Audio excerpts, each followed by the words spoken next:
오늘은 성탄 주일을 맞이하여서 누가복음 1장 27절에서 38절의 말씀을 우리가 함께 같이 읽겠습니다.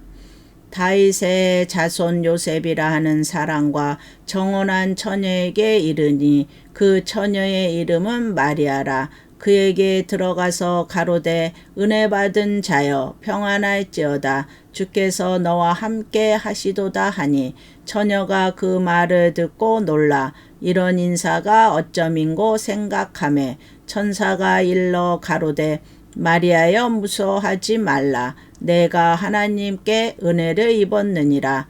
보라 내가 수태하여 아들을 낳으리니 그 이름을 예수라 하라.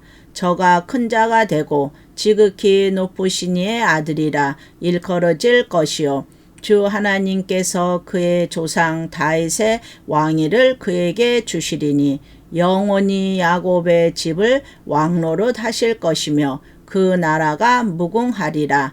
마리아가 천사에게 말하되 나는 사내를 알지 못하니 어찌 이 일이 있으리까? 천사가 대답하여 가로되 성령이 내게 임하시고 지극히 높으신 이의 능력이 너를 덮으시리니 이러므로 나실 바 거룩한 자는 하나님의 아들이라 일컬어지리라. 보라 내 친족 엘리사벳도 늙어서 아들을 배었느니라. 보라 수태하지 못한다 하더니가 이미 6달이 되었나니 대저 하나님의 모든 말씀은 능치 못하심이 없느니라. 마리아가 가로되 주의 계집종이오니 말씀대로 내게 이루어지리다 하매 천사가 떠나니라. 성탄은 예수님의 인간의 몸을 입고 오신 유대한 역사입니다. 예수님은 평범한 인간이 아니고 성령으로 잉태되어서 하나님이 사람의 몸을 입고 이 땅에 오신 하나님이십니다. 그래서 예수님을 하나님이라고 합니다. 이 예수님이 이 땅에 인간의 몸을 입고 오신 이유가 무엇이냐? 바로 우리의 구속을 이루시기 위해서 오신 것입니다. 예수님이 이 땅에 인간의 몸을 입고 오셔서 십자가의 구속을 이루심으로 우리의 죄가 용서받고 구원받게 하시는 놀라운 구속의 역사를 이루셨습니다. 그 시작이 인간의 몸을 입고 오시는 성탄입니다. 하나님께서 구속의 경륜의 역사를 예수님이 탄생하시기 전에 만세전에 택하시고 그 일을 예정하신 일입니다. 그런데 그 역사를 이루기 위해서 하나님께서는 사람을 사용하십니다. 예수님이 이 땅에 오실 때 가장 귀하게 쓰임받은 사람이 있는데 그 사람이 누구냐? 많은 사람이 있었지만 그 중에 귀하게 쓰임받은 사람이 동정녀 마리아입니다. 예수님이 이 땅에 오실 때 마리아가 예수님을 낳았습니다. 천주교에서 말하는 것처럼 마리아는 숭배 대상이 아니고 마리아는 하나님께 쓰임받은 유대한 하나님의 종입니다. 마리아가 유대한 것은 유대한 일에 쓰임을 받았기 때문입니다. 그의 몸을 빌려서 예수님이 탄생하셨다는 것은 아주 굉장한 일입니다. 마리아라는 이름 자체가 평범한 이름입니다.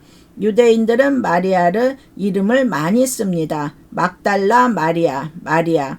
구약에는 히브리어 미리암이라는 이름이 있습니다. 헬라식 발음으로는 마리아. 그리고 지금은 마리아의 이름을 모르는 사람은 아무도 없을 것입니다. 심지어는 개의 이름도 메리라고 부릅니다. 메리는 마리아거든요. 마리아는 뭐가 유대하냐? 하나님의 일에 쓰임을 받았다는 것입니다. 지금도 그 마리아가 없습니다. 지금도 하나님의 구속의 역사는 이루어지고 있습니다. 오늘 이 시간에 지금 마리아가 있어야 합니다. 다시 말하면 지금도 하나님의 구속의 역사에 쓰임받는 사람이 되어야 됩니다. 이 시간에 하나님께 쓰임받을 사람들을 살펴보고자 합니다. 마리아는 오늘의 마리아가 내가 돼야 한다는 것입니다. 첫 번째, 은혜 받은 사람을 쓰십니다. 마리아를 은혜 받은 사람이라고 부릅니다. 28절의 말씀에 그에게 들어가 가로되 은혜 받은 자여 평안할지어다. 주께서 너와 함께 하시도다 하니, 성경을 보면 하나님의 일에 쓰임받은 사람을 다 보면 똑같은 이름을 부릅니다. 다니엘에게 천사가 나타나서 하나님의 은혜를 크게 받은 자여, 성경의 최초의 은혜를 받은 자가 나오는데 노아입니다. 노아는 당대에 하나님의 은혜를 입었더라. 하나님은 어떤 사람을 쓰시느냐? 은혜 받은 사람을 쓰십니다. 하나님의 은혜를 입은 사람은 누구냐? 성경에 은혜를 입었다고 하는데 은혜를 입은 사람은 구원받은 사람을 말합니다. 우리가 구원받았다면 은혜를 입은 사람입니다. 여러분도 구원을 받았다면 은혜 받은 사람입니다. 이것을 어떻게 아느냐? 여기에 마리아를 보면 천사가 와서 마리아에게 은혜 받은 자여. 그런데 마리아가 나는 은혜 받은 자입니까? 이러지 않았습니다. 무슨 말인지를 몰랐습니다. 은혜 받은 자는 처음부터 모르는 게 정상입니다.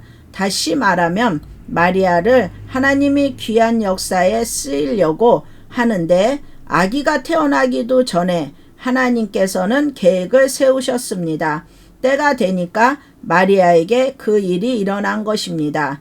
하나님이 쓰시려고 택한 사람은 은혜 받은 자입니다. 하나님이 택하신 사람은 태어나기도 전에, 만세 전에 하나님이 쓰시려고 택한 사람이 있습니다. 그런데 사람들은 성경에서 은혜 받은 자라고 부릅니다.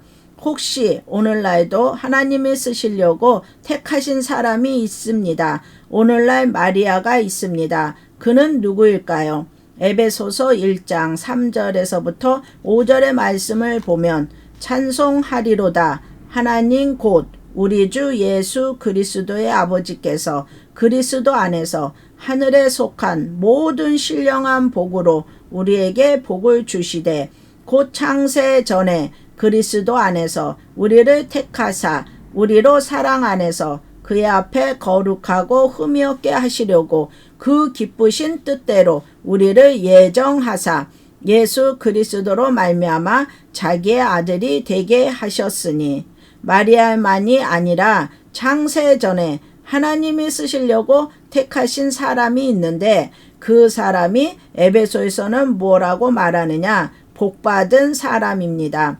창세 전부터 복을 주신 사람이 있습니다. 하나님이 택한 사람인데 그 사람을 쓰려고 마리아처럼 택한 사람이 있습니다.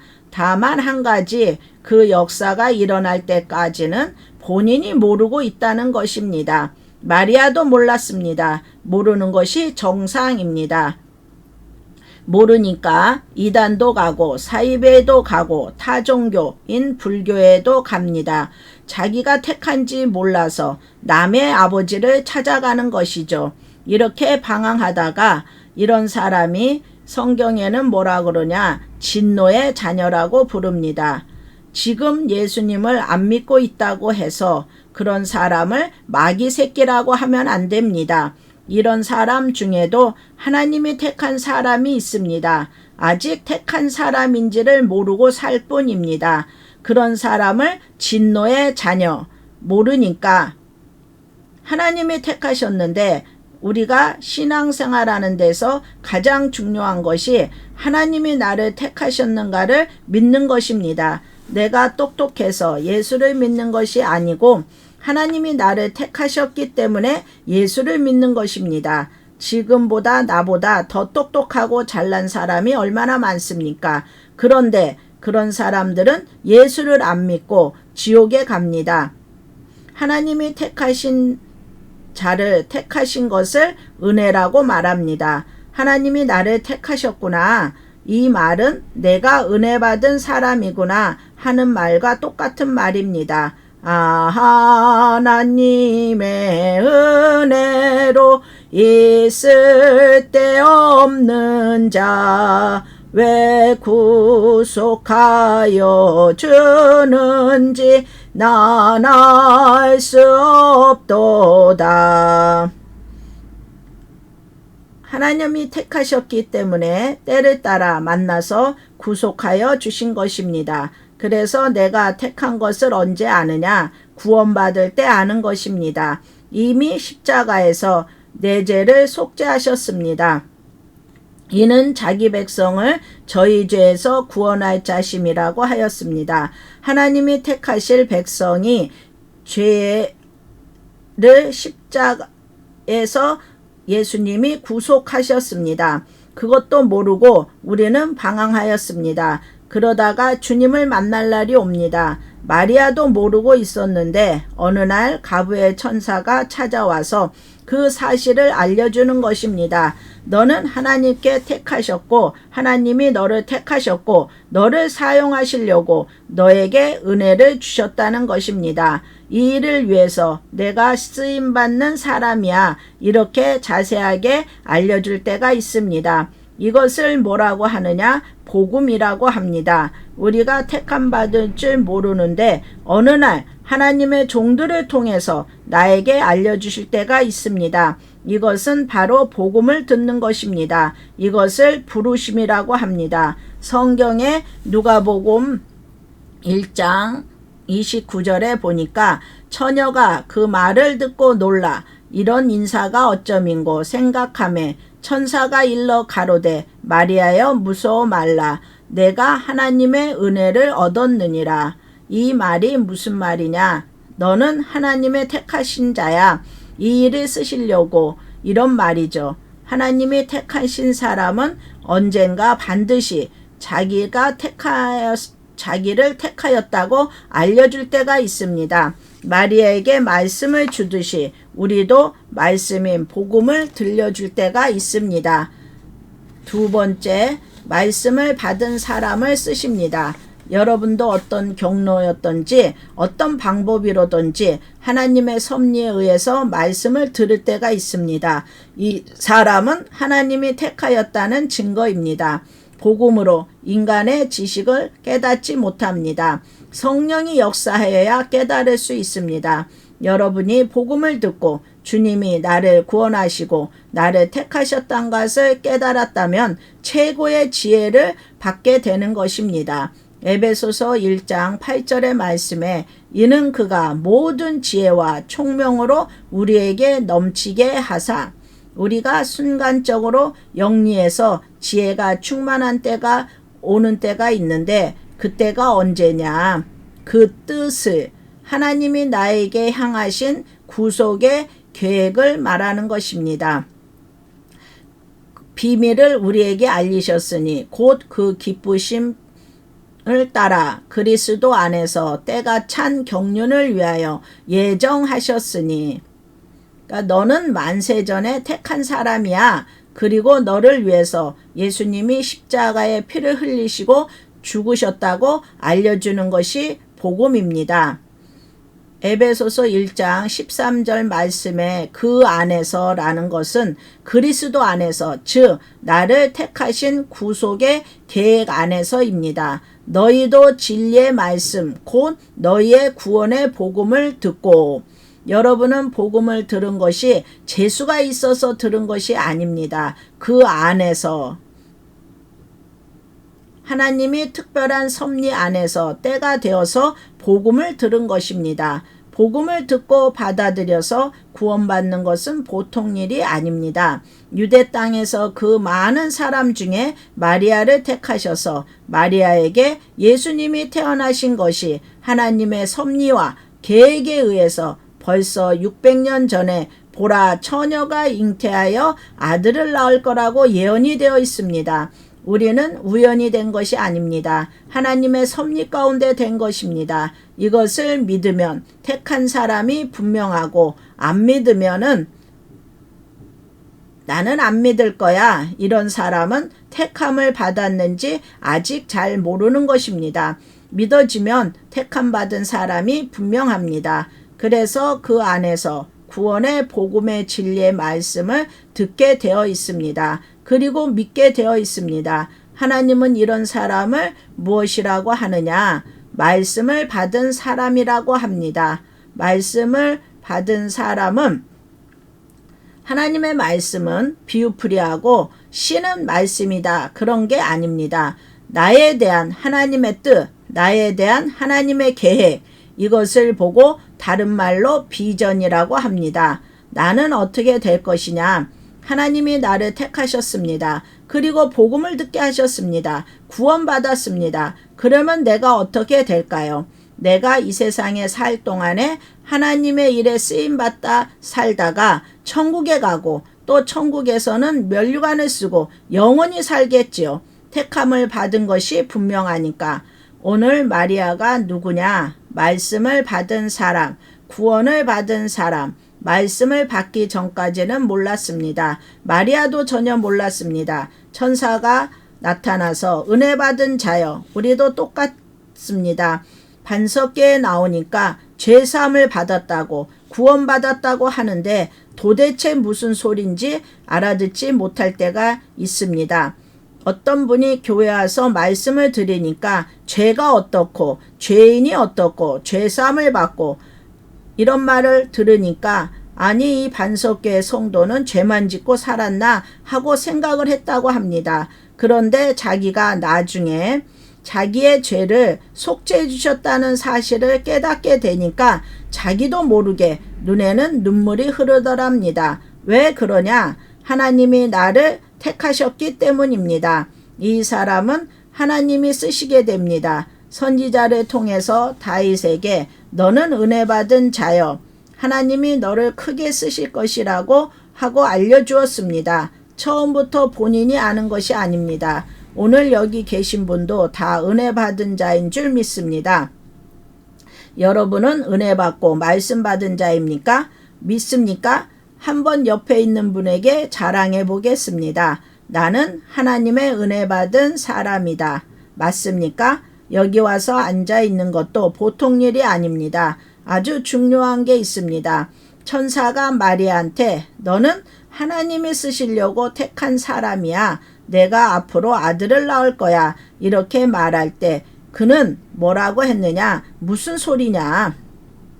그때 마리아의 나이는 역사에 기록된 것이 16살로 기록되어 있습니다. 요즘은 16살에 시집을 간다면은 얼마나 깜짝 놀라겠습니까? 근데 그때는 16살이면 다 결혼할 때입니다. 그런데 은혜 받은 자여, 내가 아들을 낳을 거야. 아니, 나는 아직 남자를 알지 못하는데요. 어떻게 아들을 낳습니까? 불가능한 일이지 않습니까? 그러나 천사가 자세하게 알려줍니다. 구약에 이미 기록하였다는 것입니다. 처녀가 잉태하여 아들을 낳으리니 성령으로 잉태된 것을 알려주었습니다. 그런데 안 믿을까봐 믿을 수 없는 일이지 않습니까? 그러니까 천사가 이렇게 말을 합니다. 누가복음 1장 37절에 대저 하나님의 모든 말씀은 능치 못하심이 없느니라. 여기에 능하다는 것은 안 이루어질 일이 없다는 것입니다. 다 이루어진다는 것입니다. 하나님의 능력으로 된다는 것입니다. 그런데 마리아가 38절에 마리아가 가로되 주의 계집종이니 말씀대로 내게 이루어지리이다. 한번 따라해 보겠습니다. 말씀대로 내게 이루어지리이다. 우리가 하나님의 능력을 믿는 믿음입니다. 세 번째, 하나님의 능력을 믿는 사람에게 쓰십니다. 사람들은 하나님의 능력을 안 믿습니다. 마리아는 지금 사내를 알지 못하는 처녀입니다. 그런데 아들을 낳을 것이라는 것입니다. 마리아도 안 믿어졌거든요. 그래서 천사가 말합니다. 하나님의 말씀은 능치 못할 일이 없다고 하니까 마리아가 말씀대로 내게 될 줄 믿습니다. 이것이 믿음입니다. 우리한테 적용해 보면 내가 하나님이 모든 죄를 예수님이 십자가에서 완전 속죄하였고 예수님이 재림하시는 날 천국으로 데려가 갈 것이라고 너의 모든 죄는 심판하지도 않고 따지지도 않고 무시험 합격으로 데려간다고 하면 믿어지십니까? 안 믿어지십니까? 이것이 안 믿어지거든요. 왜 안 믿어지느냐? 자기를 보니까 나는 아직 멀었는데, 나는 아직 부족한데, 나는 아직 형편이 없는데, 난 인간성이 더러운데, 다 자기가 자기를 보니까 안 믿어지는 것입니다. 그래서 말씀이 안 믿어지는 것입니다. 현재 자기가 상황하고 말씀하고 안 맞기 때문에 그렇습니다. 내가 열심히 노력해가지고 그만큼 변화됐을 때 믿어지면 되는데 안 됩니다. 그런데 천국을 데려간대요. 나를 믿는 것입니다. 말씀을 믿는 것입니까? 하는 아브라함은 믿음은 자기가 죽은 것 같고 100세가 되어서 사라가 태에 죽은 것을 알고도 아들을 준다고 하니까 자기 자신을 바라보지 않고 말씀을 믿었습니다. 이게 믿음입니다. 하나님의 능력을 믿는 것입니다. 그런데 왜 사람들은 구원의 확신을 갖지 못하느냐? 믿음이 안 생기느냐? 바로 나를 보기 때문입니다. 다른 사람은 몰라도 내가 나를 보면 부족하거든요. 혹시 여기에 이 말씀을 듣는 사람들이 내가 나를 봐도 확실히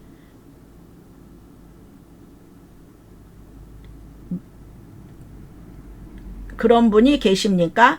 혹시 그런 분이 있다면 그분은 지옥에 갑니다. 왜? 이 세상에는 율법으로 의롭다 할 육체가 없다고 했습니다. 아무도 없기 때문에 아무도 자신이 가질 수 없습니다.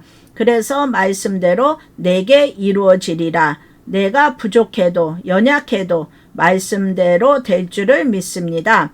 율법주의란 이것을 안 믿는 것입니다. 내 행위를 가지고 내 스스로 믿어지게 해 보려고 하는 것이 율법주의고 행위주의입니다. 로마서 4장 18절에서 20절의 말씀을 보면은 아브라함은 바랄 수 없는 중에 바랐고 믿었으니 이는 내 후손이 이와 같으리라 하신 말씀대로 많은 민족의 조상이 되게 하려 하심이라. 그가 100세가 되어 자기 몸에 죽은 것과 같음과 사라의 태에 죽은 것을 같음을 알고도 믿음이 약하여 지지 않고 믿음이 없이 하나님의 약속을 의심하지 않고 믿음에 견고하여져서 하나님께 영광을 돌리며 아멘. 하나님의 약속을 믿었기 때문에 내게 불가능한 것을 알고도 하나님의 능력이 될 줄을 믿었습니다. 우리의 마음속에 사단이 이렇게 말합니다. 너 같은 것이 어떻게 천국을 가? 넌 아직 멀었잖아. 너는 형편없잖아. 불가능해. 사람들은 이렇게 말을 합니다. 그냥 천국에 데려가면 천국에서 싸우고 난리를 칠 테니까 인간성을 개조해줘 갖고 천국에 데려가야 된다고 합니다. 그런 걱정을 하더라고요. 걱정하지 마시기 바랍니다. 죽으면 부활해서 새롭게 나옵니다. 그런데 자기를 보니까 불가능한 것입니다. 아브라함의 믿음은 자기를 볼 때 불가능하지만 약속을 보니까 하나님은 능치 못할 일이 없습니다. 그 능력을 본 것입니다. 우리도 나를 볼 때는 불가능하지만 전적으로 말씀대로 이루어질 줄 믿습니다. 로마서 4장 21절의 말씀에 약속하신 그것을 또한 능히 이루실 줄 확신하였으니 이 구절의 가장 중요한 단어는 능이라는 단어입니다. 하나님은 하나님의 능력으로 능히 하실 수 있습니다. 하나님의 능력으로 우리를 구원하실 수 있습니다. 약속하신 그것이 또한 능히 이루실 줄 확신하였으니 그냥 믿는 것이 아니라 확신하였습니다. 다른 것이 좀 안 믿어져도 괜찮은데 우리에게 주신 영생의 약속, 구원의 약속은 확실하게 믿으시기 바랍니다. 왜? 하나님의 능력을 믿으니까, 그리고 말씀대로 될 것을 믿으니까. 이게 마리아의 믿음이고 바로 아브라함의 믿음입니다. 오늘 우리의 믿음이 될 줄 믿습니다. 마리아는 우리와 똑같은 사람인데 믿음을 가졌다는 것입니다. 누가복음 1장 38절에 마리아가 가로되 주의 계집종이 오니 말씀대로 내게 이루어지리이다. 마리아의 별명이 무엇인지 아십니까? 마리아는 천사의 수태고지를 받고 나서 사가라의 집에 엘리사벳과 교제하였습니다. 엘리사벳은 벌써 임신한 상태입니다. 그 내용을 가서 이 사람들한테 말을 했을 것입니다. 이 사람들은 마리아를 무엇이라고 불렀느냐면은 누가복음 1장 45절에 믿는 여자에게 복이 있도다. 주께서 그에게 하신 말씀을 반드시 이루리라고 했습니다. 하나님이 주신 말씀을 믿는 여자든지 남자든지 복이 있습니다. 주께서 그에게 하신 말씀은 반드시 이루리라는 것입니다. 오늘날 마리아입니다. 성경에 기록된 구원의 은혜를, 구원의 역사를 그대로 이루어질 것이라고 믿습니까? 우리 주님이 오시는 날 무시험 합격, 직동 천국, 천국에 가서 영생을 얻을 것을 믿습니까? 확신합니까? 45절에 믿는 여자여 복이 있도다. 주께서 그에게 하신 말씀을 반드시 이루리라고 했습니다. 거기에 믿는 여자라는 지금 없습니다. 믿는 여자는 지금 내가 돼야 됩니다. 여자에게라는 말에 자기 이름을 넣고 한번 읽어보겠습니다. 자기가 믿어지지 않으면 제 이름을 넣으시기 바랍니다. 함께 읽어보겠습니다. 믿는 박양래는 복이 있도다. 주께서 그에게 하신 말씀이 반드시 이루리라. 여러분, 자기가 자기를 보니까 불가능하지요. 믿는 여자나 남자가 되어야 합니다. 도끼로 이마가 살인자인 고재봉도 사형을 당해서 죽었습니다. 고재봉이 감옥에 수감하는 동안에 예수를 믿었습니다. 세상에 그런 흉악범이 예수를 믿다니 하는데 왜 그런 흉악범도 예수를 믿었을까요? 그런 흉악범도 예수를 믿을 수 있다는 소망을 가지고 예수를 믿은 것입니다. 그 사람이 구원을 받았을까요? 고재봉이 죽는 순간에 마지막 유언을 했다고 합니다. 마지막으로 자기가 찬송을 부르고 죽겠다고 했다고 합니다. 내가 찬송을 부르다가 미소를 짓게 되면 그때 사격을 해달라고 부탁하고 찬송을 부르는 그때 찬송을 부르는데 무슨 미소가 나오겠습니까? 그때 찬송은 하늘 가는 밝은 길이 내 앞에 있으니 끝에 나는 부족하여도 영접할 테니 예수 공로 의지하여 이렇게 흉악범도 천국에 갈 것을 믿었습니다. 나는 부족하여도 영접하실 테이니 예수 공로 의지하여 영광 나라 계신 임금 우리 구주라. 이 찬송을 나는 부족하여도 영접하실 테이니 예수 공로 의지하여 영광 나라 계신 임금 우리 구주 예수라. 이 찬송을 마지막 부르면서 미소를 지으며 죽었다고 합니다. 저는 이 이야기를 읽으면서 흉악범인 고재봉도 천국에 갈 것을 믿었구나. 나는 고재봉보다 낫지 않냐. 하나님 앞에는 다 똑같은 죄인이지만 고재봉보다 낫지 않냐. 십자가의 강도도 그 자리에서 예수를 믿고 구원받았는데 여러분도 나를 바라보지 말고 말씀을 믿으시기 바랍니다. 우리가 성탄절을 맞이하여서 성탄에 가장 귀하게 쓰인 마리아처럼 오늘날 하나님을 믿는 말씀을 믿는 귀한 여러분이 되시고 귀하게 쓰임 받는 영광 돌리는 복된 성도들이 되시기를 주의 이름으로 축원합니다.